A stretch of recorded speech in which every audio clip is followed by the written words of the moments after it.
Sometimes I wonder, like, if I had just posted those silly little dance videos, like, hit it with the whoa. Back in 2020, just like Charlie, those Williamson brothers, my life could be looking so different right now. I might not have to be working a full-time corporate job, but here we are today. I'm so excited for today's video because I am going to do a little what I read in a week as a work from home girly. Something I did not think I was going to be this year was becoming an ARC reader, you guys. I just got approved for my 4th ARC. I got approved for Chelsea Curto's latest ARC for In Stormy Weather. When I got her notification that the next book is ready for me, I was just like, I literally jumped up and like shouted, and my fiance was like, oh my God, what is going on? Meanwhile, I am listening to Broken Harbor by Katherine Cowles. You guys know, her audiobooks are so good. Her stories are just so good. She is a queen of suspenseful small town romance books. So if that is right up your alley, definitely give this a shot. I am loving this so far. I'm not super far into it, but when I do my laundry later, I'm gonna be listening to it. So yeah, I am double fisting it today. So let's see how my day goes. Okay, side note, because ADHD time, I've been making Kindle cases, you guys. I did something super crazy and I started my own Etsy shop where I make and sell like padded Kindle cases. And this is one of the designs I have. They will fit your Kindle Paperwhite and also Kindle Paperwhite Signature Edition and Kindle Color Soft. So if you have any of those, my link is going to be in the bio. Let's take a little break to open some exciting packages. Okay, this next one, I made an entire separate video about why I love this book. Let me tell you, it's pink and cowboy themed and single daddy. Any takes? Any guesses? Okay, oh my God. Okay, first of all, appreciate how this queen bubble wrapped it. Camera eats first. It's hard. No, it's soft. Oh my God, you guys. Cowboy Casual. This is one of my favorite small town cowboy romances ever. And if I remember his name, that means it was a damn good book. Colt is a man who yearns. All the men in the world need to take lessons. This next one, I'm so excited. It's my second version of this book I have. So this is the US version of Insatiable, and this is the UK version. Here it is. I don't want to make a dent in the spine, so you guys will see this. It is so gorgeous. Kate and Stacy, you have my entire heart. So do you, Tobias, okay? Good morning, my beautiful friends. Today is Tuesday, February 10th. And while I was sewing, I was listening to Broken Harbor for about 20 minutes while I was sewing before the gym. I started off at 37% in the audiobook, and then I listened to it on the way to the gym, actually during my workout too, and then on my drive back. So I got up until 62%. And you guys know me, I love taking my book, whether it's like my physical book, my Kindle, or sometimes I'll listen to my audiobook while I'm on the treadmill. Love killing 2 birds with one stone. Like honestly, being able to read while I work out is like my motivation to go to the gym. Otherwise, like I will just stay home. Also, yesterday, update on In Stormy Weather. Yesterday, I got up until 39% of In Stormy Weather, and Chelsea Curto just like puts like women power, like girls can rule the world kind of energy in her books, and I just love it so much. So Quincy and Sebastian, they've known each other like basically their entire lives because Quincy is best friends with Sebastian's sister. So it's kind of like best friend's brother kind of trope. But they're both storm chasers. So imagine like the movie Twisters, but make it hurricane version. I feel like I get the sense that he fell for her first like years and years ago. Hopefully I can actually finish Broken Harbor today and get through a good part of In Stormy Weather. Speaking of Kindle, I am now about like 75% into In Stormy Weather. Wow, it is getting intense, you guys. We just got to the really good part, and I was kind of wondering where the story was gonna go, and I was just like, please no third act breakup, because that's like one of my pet peeves in book. I don't think that's gonna happen, but I'm sad. I don't know if I'll finish this today, but I really don't want to go to the gym because it looks like it's gonna rain, but I think I'm just gonna go for a little bit. So if I go, then I'll go. Wow, if there's one thing Katherine Cowles can do, she can do many things, but one specifically is just writing such a good romance book. And they're not just like surface level hee hee ha ha romance books, they're like deep. And there's this one part where I'm like, this is almost getting a little dark in here, okay? And you just like, the thing is you never know what's gonna happen. Like we all know like there's suspense in all of her books, but for this one, like, okay, there's a plot twist, but then there's like like a plot twist on top of a plot twist where I never saw it coming. Also, the best thing about this book is the way Cope shows his love through gift giving. And like for me, like growing up especially, that's like how I interpreted love when like people would buy me things. Now that I'm older and I have a job, make my own money and shit, now I just like buy whatever I want. But I don't know, I just love seeing how Cope would just like buy things for Sutton. Like, okay, question is like, would you ever date someone who already has a kid? Because like I've talked about whether or not I want to have kids or not, and I'm like on the side where like, no, I don't want to have kids, but I would be so down to adopt later.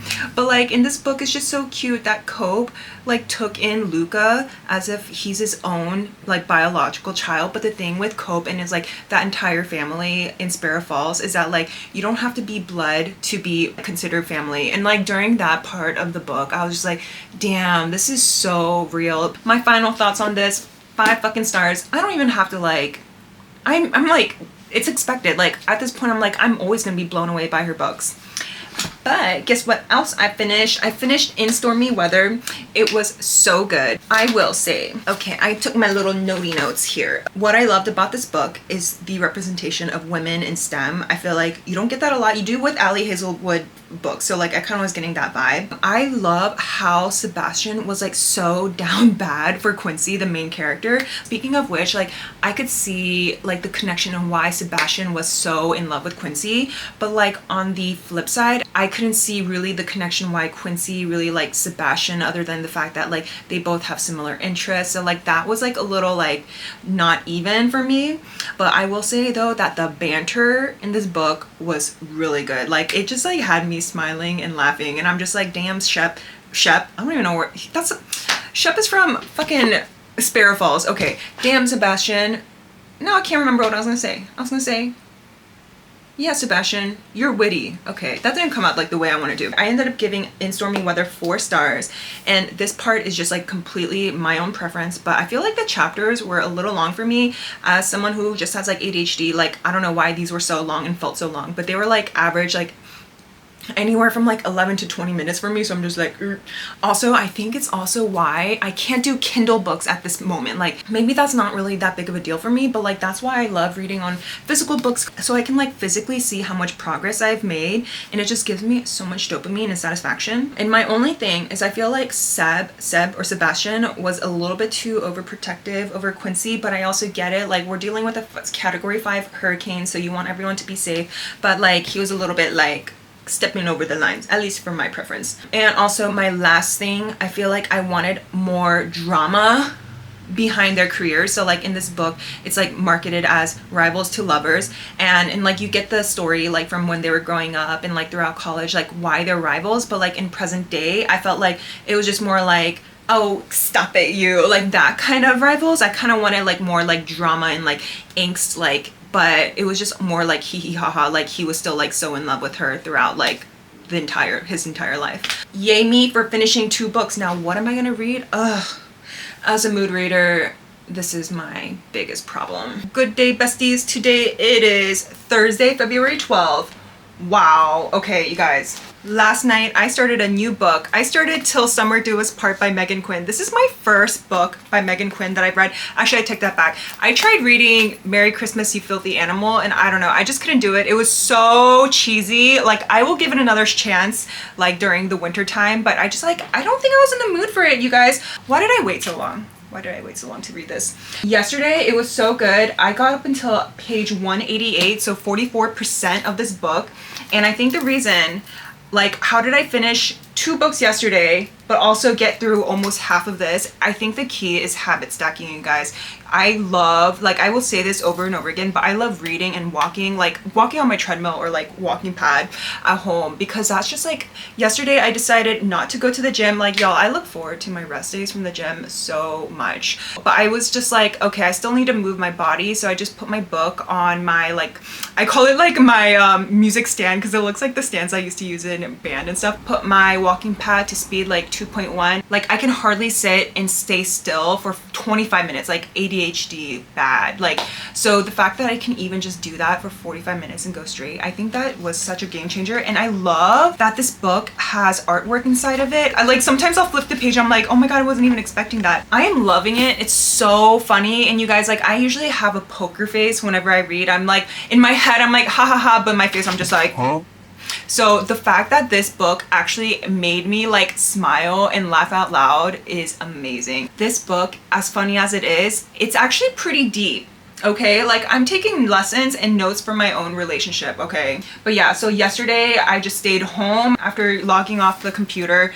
I just went to USPS, read and walked, ate dinner, read again. Literally, I went to bed at 9:42, which is insane. It's the life of a homebody. Hello besties, we made it to Friday the 13th, and happy belated Galentine's Day by the time you see this. You guys, I finished Till Somewhere Do Us Part last night. Woo! This was so good. I finished this in like 24 hours, you guys. This book literally made me crack up. I have to go get my Botox appointment soon. My laugh lines, my smile lines, my crow's feet, my lines were forming. But not only was it like hilarious, but this book was actually deeper than I thought it was gonna be. I feel like it really taught me some really good relationship and marriage advice in here. Like trying to find yourself, going after a divorce, like finding your own confidence, like figuring out like what you like and what you don't like, even spicy wise, okay? Learning how to overcome trauma that's like from your family and learning how to move on to like a next chapter of your life. But honestly, this book was amazing. I absolutely loved it. So this marks the third book that I finished this week. And what better way to celebrate Valentine's as a heterosexual woman than to read an monster romance. Okay, Soul Eater. So one of my besties on TikTok, Sid, Reading with Squidney, she was just like, the number of updates I saw from her on Goodreads and on TikTok was like, okay, I feel like I need to read this, because if you love it this much, I feel like I need to read it. I feel like, especially after having read like 3 hee haha like cutesy romance books, I feel like I need to like switch it up. This is the right book at the right time. That's what I was trying to say. And tonight I'm gonna be celebrating Galentine's Day. My friend and I are gonna go out to like West Hollywood, and then tomorrow for actual Valentine's Day, my fiance and I are just gonna like keep it chill, low-key, you know? Like, that's where I'm gonna be like in the comfort of my own home in sweatpants. He's gonna make me steak and pasta, like one of my favorite dishes ever, while having a glass or maybe share a bottle of Merlot. Let me do a little outfit for you guys. This is the jacket, so I was like, okay, I'm gonna wear these black ballet flats with like these like buckles and stuff on it. So I was like, okay, black sandwich, and then I was gonna tie it in with this like bag from Lacoste, and it's like a tennis skirt pleated bag, and it's just so fun. And in case you're wondering, yes, it does fit your Kindle, so best purchase ever. Thank you guys so much for following along with me this week. It was so much fun to just kind of like document what I was reading. This is one of those weeks where like, I was like, I'm an indoor cat. I am not going out. I'm gonna be reading all day and all night. Until the next one, you guys, I will see you guys later. Bye. I'm like trying to like do my usual like hand thing, but my jacket won't let me move my arms, so this is all you guys will get.